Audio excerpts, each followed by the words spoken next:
É cansativo. Cansativo, né? Mas dá para sair da zona do empate, né?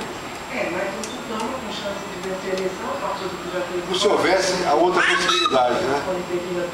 Se alguns pesquisas foi só para mim, só para mais. Eles seguem na frente, tem mais um Tucano, Alagoas, a reeleição do governador, é uma coisa importante por isso, porque o presidente Lula também gravou para o aniversário dele, Ronaldo Neto, mas o pior é que a TV não está com a mesma sorte, porque o Silvio Mendes fica atrás do atual governador. Agora, se você foi tão rápido aí, eu estou retornando o colo, né?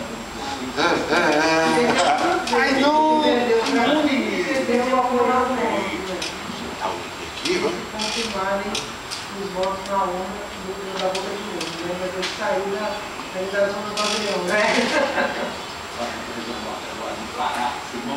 Ai, nossa!